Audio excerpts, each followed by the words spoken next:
Thank you.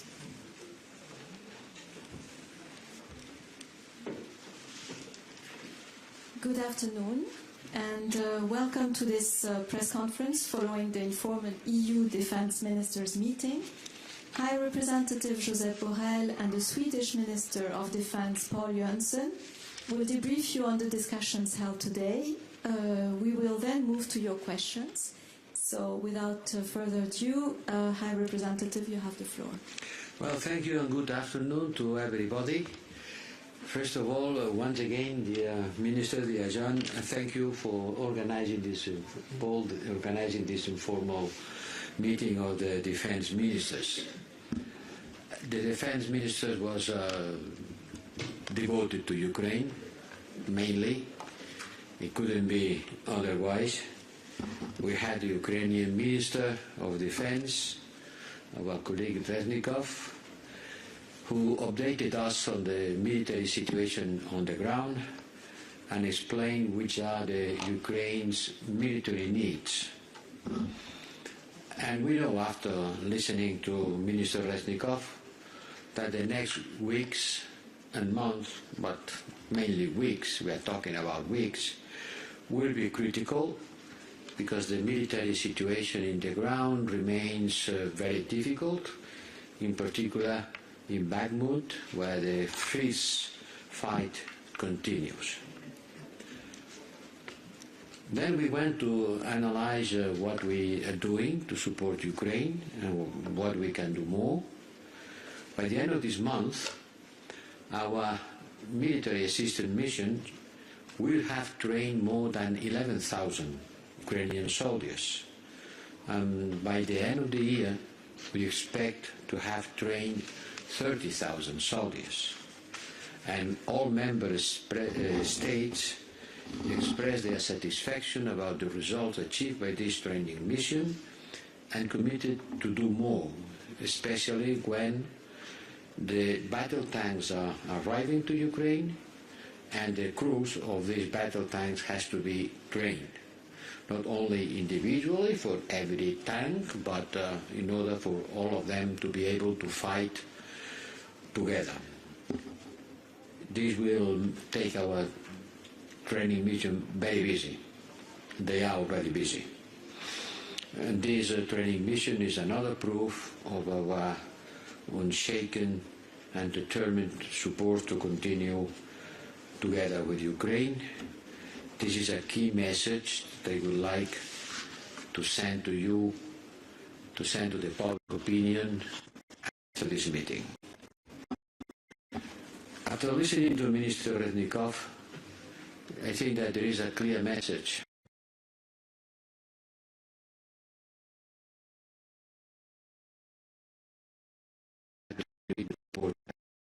To win the peace, Ukraine needs to win the war. And the Ukrainian armed forces needs our continuing support, in particular, and this was the core discussion today, on artillery ammunition. It was also the message that we have heard from President Zelensky some days ago at the European Union Council. And on that, time is of essence. We need to deliver more, but we need to deliver faster. And for doing that, I propose an approach which is based in 3 tracks, which are complementary. One goes with the others. They cannot be considered isolated. It's not one yes, but the others no. The 3 tracks goes together. First, we need a new support package through the European Peace Facility. We need a new support package for the reimbursement of the immediate delivery of ammunition that has to come from the national stocks already existing or pending orders, work in process, any type, NATO standard or Soviet standard, 155 millimeters or 152 millimeters. And for this support package, I propose to the ministers 1 billion euros from the European Peace Facility. Second, we need a coordinated demand in order to procure 155 ammunition, once again through the European Defence Agency. I insisted on the idea that we need to go in a coordinated manner to address the industry, an overall package of demand, adding the demand of the member states to refill their stocks and also to provide more for Ukraine. The European Defence Agency, that was created by the Lisbon Treaty and is in charge of doing this kind of things, common procurement, has set out a project for this purpose. And they can use a fast-track procedure to do it quicker. If we go together, we can reduce not only unit prices, but also we can reduce the delivery time. And the European Peace Facility can support these efforts for the benefit of Ukraine, and I propose to mobilize another billion euros for this second track. And the third track, as I said, is complementary. We need to increase the European defence industry capacity to meet a massive demand from our armies. Not only for Ukraine, it's for our armies. If our armies provide part of their stocks to Ukraine, it's because they expect to be able to refill these stocks thanks to a bigger, stronger capacity of our defence industry. And for that, we need to support a ramp-up of our manufacturing capacities and to reduce the production time. We are in war times, and we have to have, sorry to say, a war mentality. I would prefer to talk about peace. I would prefer very much to talk about peace negotiations. But unhappily, I have to talk about munitions because the war continues raging. And that's what we have to do today. Keeping the door open at any moment for any kind of talk of peace negotiations. But today we have been talking about reducing time and decreasing cost of ammunition deliveries. These three tracks are mutually reinforcing and need to be conducted in parallel. There is a continuity between these three tracks. If member states are encouraged to dig further in their stocks, if they receive the guarantee that they can replenish their stocks because the European defence industry will ramp up its capacities, then they will be more ready to support Ukraine. We have discussing about that. I think I can say that it has been a general agreement on this procedure, but there are questions pending. Everything has to be discussed in detail. Everyone agreed on the urgency to move, because everybody agrees on the objective, which is to support Ukraine as much as possible and as quickly as possible. And with the support of the Swedish presidency, we will continue reaching out an agreement on a package deal at the next Jumbo meeting, which is as soon as the next 20th of March, where the Ministers of Foreign Affairs and the Minister of Defense will, I hope, reach a concrete and formal decision on that. To summarize, three tracks, 2 billion euros to provide quicker, more ammunition for the Ukraine to support the armies and resist the Russian invasion. Then we had a working lunch with the NATO Secretary General Stoltenberg and the United Nations Under Secretary General for Operations, Jean-Pierre Lacroix, and we discussed about foreign manipulation and interference. we have been gathering clear evidence of Russia's information manipulation. In the thread report on foreign information manipulation and interference that we published on the last 8th of February, and our cooperation with the United Nations and NATO has to increase in order to fight with these new threats. Because the fight is today not only on the ground, conquering land, it's also conquering the mind of the people. Public opinions matters, and public opinions are receiving a lot of this information in many of our partner countries. Last word, because today is the International Women's Day. Women are key for the resilience and stability of our societies. Their efforts are rarely recognized, but this is the day to do so. This is the day to recognize how important are women for the well-being of our societies and for our resilience and stability. In Ukraine and all around the world, women are also soldiers, women are peacekeepers, women are peace builders, judges, and human rights defenders. Women continue to see their rights being challenged, and the European Union and its member states fight against that. Yesterday we adopted a package of sanctions of 9 individuals and 3 entities for their role in committing serious human rights violations and abuses, particularly sexual and gender-based violence. This represents a broad approach to what's happening in the world. It covers 2 Taliban ministers. It covers the police in Moscow.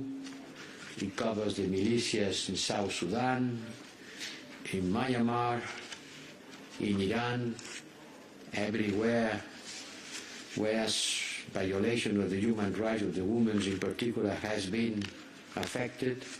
We have been taking a list of sanctions. I repeat, Taliban ministers, higher education, and the Minister for the Propagation of Virtue and Prevention of Vice, the Moscow police station responsible for arbitrary arrest, high-ranking members of the Russian armed forces, whose units systematically participated in acts of sexual and gender-based violence in Ukraine, the commanders of the South Sudanese militias, responsible for the widespread and systematic use of sexual and gender-based violence as a war tactic in the country, the Deputy Minister of Home Affairs in Myanmar, in Burma, the Karchak prison in Iran, the Syrian Republic Guards, and the Office of the Chief of Military Security Affairs in Burma. All of them are being sanctioned in view of their roles in gender-based human rights violations on their sexual and gender dimension. I think so. Thank you.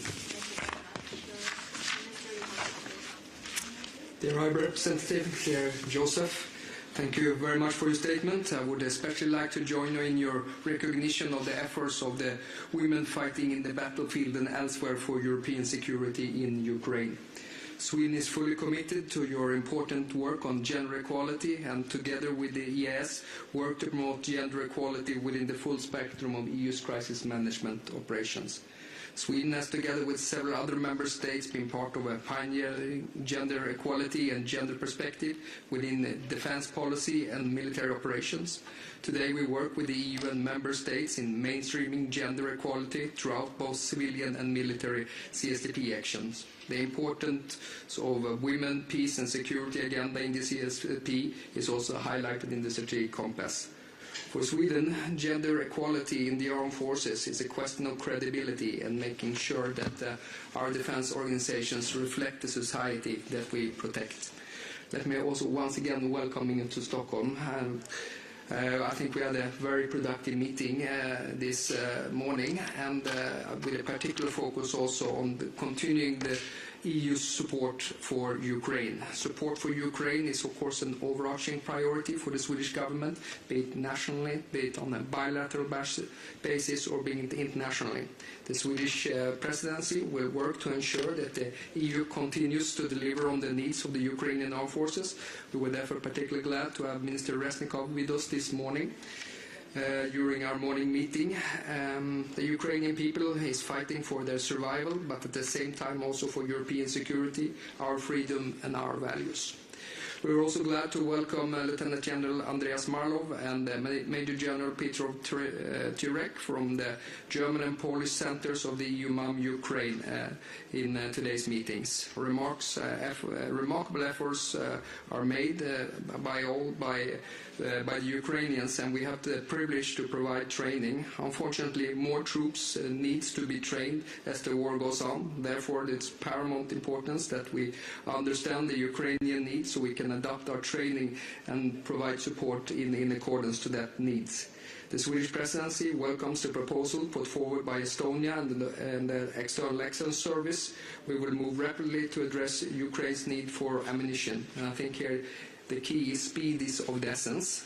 We therefore fully support the efforts made by the European Defence Agency to put up joint procurement. The EDA has a prominent role in the work ahead. Member states could support and also have a complementary role to a coordinating mechanism that the EDA, which the role of the EDA would be absolutely crucial.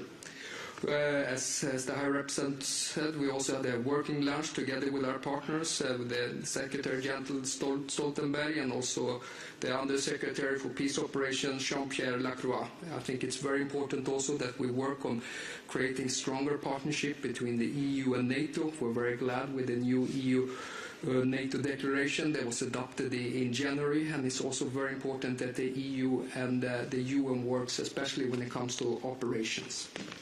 And we now stand ready to take any questions that you might have. Mats? If I understood things correctly... Speak louder, otherwise... Yeah, if I understood things correctly... Take the micro. Take the micro. Okay. Both the EDA and the countries are supposed to try to ramp up the production of the artilleries, the grenades.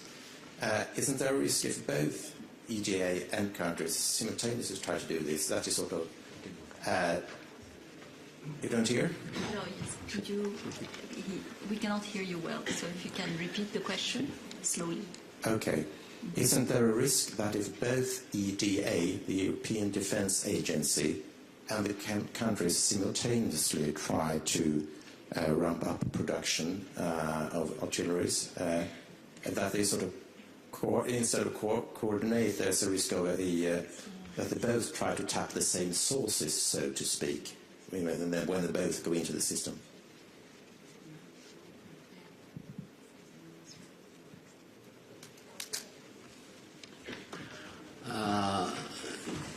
If I understood well, if she understood well, you say that there is, you wonder if there is a risk of what? You've proposed EDA should coordinate this. If the countries simultaneously also try to ramp up production, isn't there a risk that they approach the same industries, that they sort of tap the same sources? There's not a coordination then. Look, as I said, maybe I haven't explained myself well, there is three pillars because there is a continuity. If I am asking a member state to provide part of their ammunition stockpile to Ukraine... No, this is the second part. No, this is the first part. Member states will not be ready to do that if they are not convinced that they could refill their stocks. In order to refill their stocks, we have to make our industry to be more able to produce. The first thing for the industry to be ready to produce more is to have a clear signal of demand, which is the level of demand. The level of demand would be determined by the common procurement. Not only, but the second pillar will send a clear signal to the industry that yes, they have to increase their capacity because there is, let's say, a potential demand that comes up, not only for the member state, but for Ukraine. And the third pillar, which is in the medium term, is to increase their capacity. So I don't see the risk. By the contrary, is a matter of giving insurance to eliminating the risk.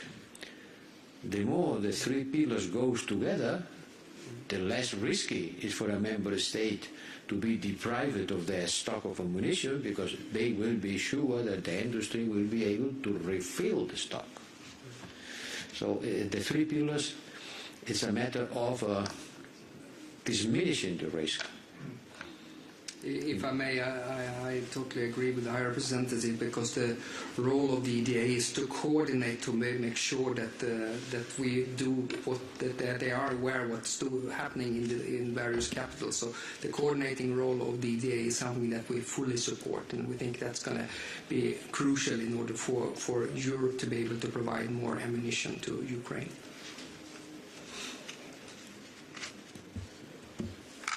Andrew Gray from Reuters. High Representative, on the second pillar, how quickly could that go? So how quickly could contracts be signed, joint procurement contracts be signed? How quickly could ammunition that comes as a result of that second pillar be in Ukraine and be used in the battlefield? And a related question, if member states follow your proposal, that will mean 2 billion from the European Peace Facility used just for ammunition, which means the new ceiling that you've set would be reached already. Does that mean you will be asking for a further top-up of the European Peace Facility? Well, let's go to the second part of your question, which is the one I could answer better, because I don't have a crystal ball. Certainly, we decided a top-up of 2 billion. If we use this top-up of 2 billion for ammunition to Ukraine through two procedures, I understand now they are clear, the two procedures, the two lines of working, then certainly if member states wants to continue using the European Peace Facility, they will have to go for another. But this was not the issue of today. Don't mix things, because if you put everything, then at the end you decide nothing. Today the issue was, what do we do with the 2 billion that we have already decided? And you want to do more, then you will decide for more. Certainly, if you want to do more, you will have to decide for more. But this is a high-level political decision that belongs to the leaders at the European Union Council on the 23rd of March. They will have to decide which is the level of engagement that they want to continue having, not only for Ukraine, but for other conflicts in the world in which we are engaged. How long does it take the second track? Well, I'm sorry, I don't have a crystal ball, but I know the procedure. Member states who are willing to participate, they have to agree on the terms of the procedure. Once we decide the total amount, then it's a negotiation between the 15 European firms that are able to produce this kind of weaponry in order to fix a price and a time delivery according with the amount that we request. And then once the agreement is being reached, they will start producing. It's not going to be short, but the sooner we start, the better. And I don't know any other procedure that can go quicker than this one. So I hope that by the end of the month, we can arrange with member states who are willing to participate. And this procedure is not the only one possible. There are other possibilities. I am not excluding that member states will like to follow others on their own. But if we want to go all together with a big package that includes not only the needs of the member states, but also the needs of Ukraine, I am convinced that it is the best way of doing that. putting together the expertise of the European Defence Agency and the expertise of the agencies of the national armies. This is a pan-European purpose that has to be solved and implemented with a pan-European spirit. Once again, it's Team Europe. But let's use what we have. The European Defence Agency was created for doing these kind of things. They have been working on the last 6 months to prepare this program. Let's put into practice.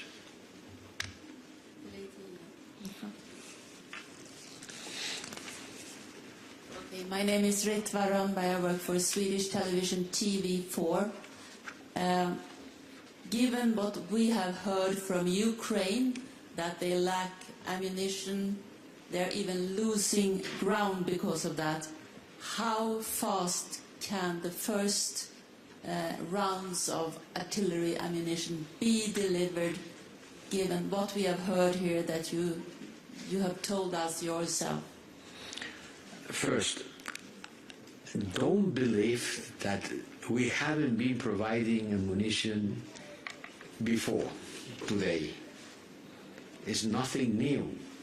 Since the beginning of the war, we have been providing ammunition to Ukraine. I can give you a figure.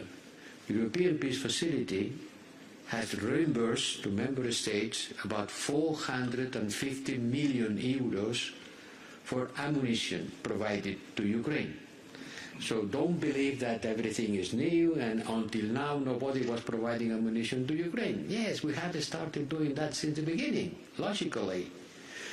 The issue is that today the war has become a position war with an artillery fight, and is very consuming from the point of view of the number of shots that everyone is shooting against the other.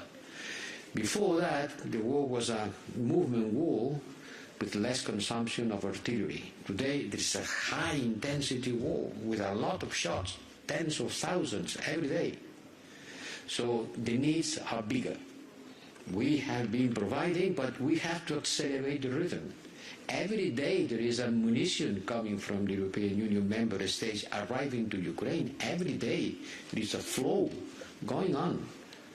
The issue is it has to increase more and quicker. And that's why we are trying to push for more and quicker. But the flow has been flowing since the beginning. 450 million euros on ammunition. So when I'm proposing 1,000 million more, it's just double what we have already done. It's not a stratospheric figure, it's something quite usual. Thanks, HVP. I'm here. I have one question. The first question is whether after this meeting you have a better sense whether there are enough ammunitions in Europe for this 1 billion coming from APF, or whether this 1 billion, in order to provide these ammunitions very quickly to Ukraine, will also have to be used to buy ammunitions outside the EU. Second question is on these reports, this in the New York Times. I understand that you say we wait for the final investigation. I understand that. Okay.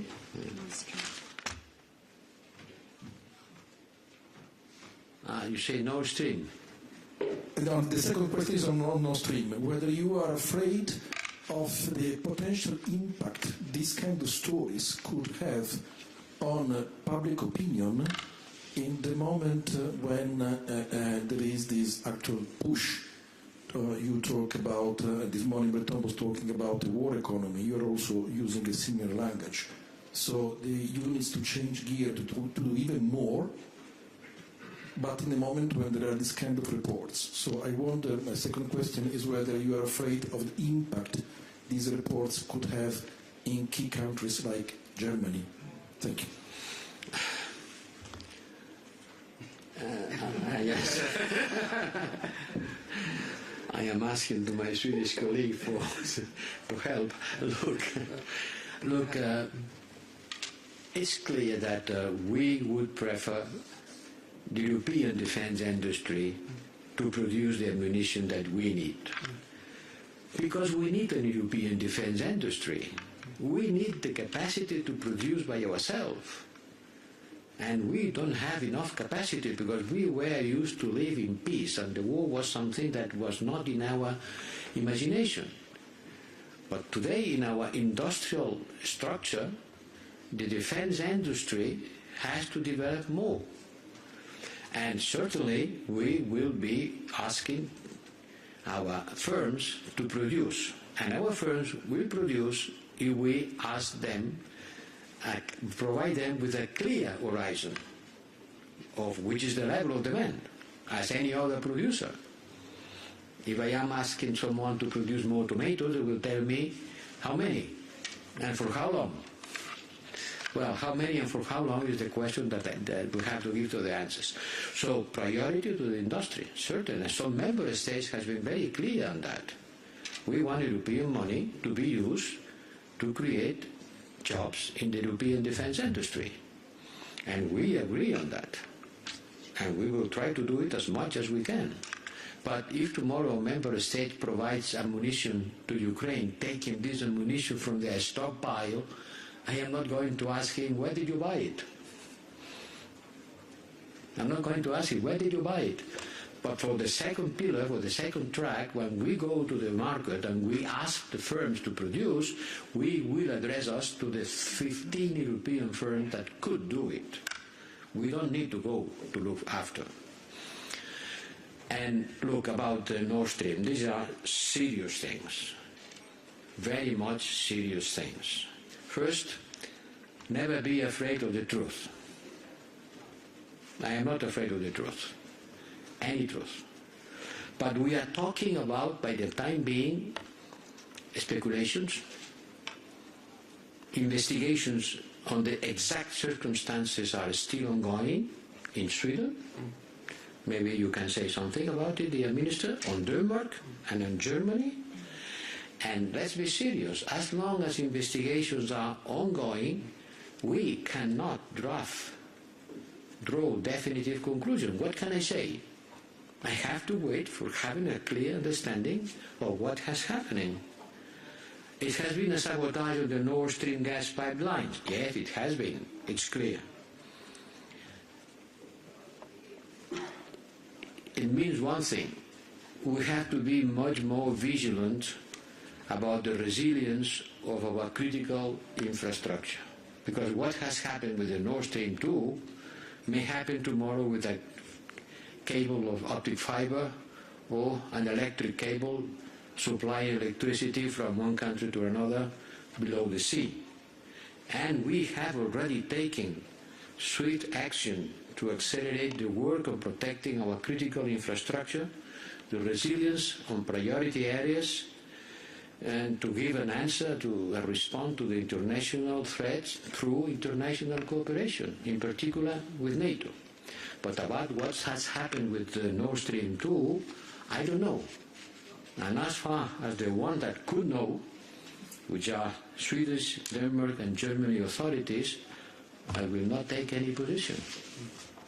Mr. Minister, would you like to add something? Well, I don't want to speculate about this since it's an ongoing inquiry by a prosecutor and then being conducted in support by the Swedish Security Service. And as long as that process is ongoing, I don't want to jump into any kind of conclusions about the attribution. So I want to wait until the inquiry is finished. But I certainly concur with the High Representatives of the importance in general of supporting critical infrastructure. I think there's an increased awareness of that also in light of facts of hybrid threats being something we have to increasingly being challenged and exposed to as well. And that also goes down to our infrastructure on various seabeds. And there's various initiatives in different organizations on how to improve critical infrastructure. Thank you very much. This ends our press conference today. Thank you to the interpreters, thank you ministers, and thank you to this impeccable organization. Thanks.